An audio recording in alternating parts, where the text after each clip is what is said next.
আমার মায়ের অনেক দিনের শখ ছিল নৈহাটির বড় মাকে দর্শন করতে যাবে, তো বাপিকেও বলেছিল, তো বাপি অফিস ছুটি করতে পারছে না আর আমার কলেজ কম্পিউটার আমি ছুটি করতে পারছি না। তো আজকে অনেক দিন বাদ আমি আমার কলেজ কম্পিউটার সব ছুটি করে আজকে নিয়ে যাচ্ছি মাকে নৈহাটির বড় মা দর্শন করাতে। তো ফার্স্ট আমাদের বাড়ি থেকে নৈহাটি যেতে দুটো ট্রেন চেঞ্জ করতে হয়। তো ফার্স্টে আমরা এখান থেকে এসেছি দমদম, তারপর সেখান থেকে আবার একটা ট্রেন ধরে আমরা চলে এলাম নৈহাটিতে ট্রেন থেকে নেমে রাস্তার দুধারে দেখলাম বড় মায়ের কত ফটো বিক্রি হচ্ছে, সাথে বিক্রি হচ্ছে জবার মালা।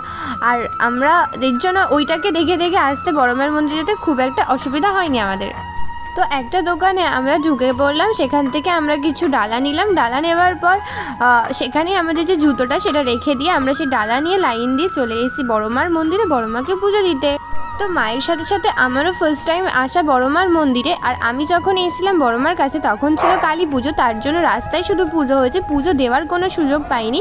তো প্রথমবার আমিও বড় মাকে এবার পুজো দিচ্ছি আর মন্দিরটা প্রথম ঘুরতে এলাম। এসে দেখি ঠাকুরকে ভোগ দেওয়া হয়েছে আর ভোগের পর চলছে আরতি দুপুরবেলায়। তো আমাদের দাঁড়িয়ে দাঁড়িয়ে পুরো আরতিটা দেখলাম আমি আর মা তো খুব খুশি হয়েছে বড় মাকে দেখে। বড় মাকে মন্দিরে আমিও প্রথমবার দেখলাম। আর বড় মার মন্দিরে বড় মা একা নেই, রয়েছে গোপু আর রাধাকৃষ্ণ দুজনেই। সব মিলিয়ে মাকে বড় মা দর্শন করি আর নিজেও প্রথমবার বড় মাকে মন্দিরে দেখে আমার তো খুব ভালো লেগেছে। তারপর বড় মার পুজো দেওয়া হয়ে যাওয়ার পর প্রসাদ খেয়ে আমরা চলে এসেছি গঙ্গার পাড়ে। তখন গঙ্গায় সবাই স্নান করছিল আর আমরা সবাই খাচ্ছিলাম ঝালমুড়ি আর বাবরি চাট। তো সব মিলিয়ে দিনটা খুব ভালোই গেল। আর তোমাদের বড় মাকে দেখে কেমন লাগলো অবশ্যই কমেন্টে জানিও।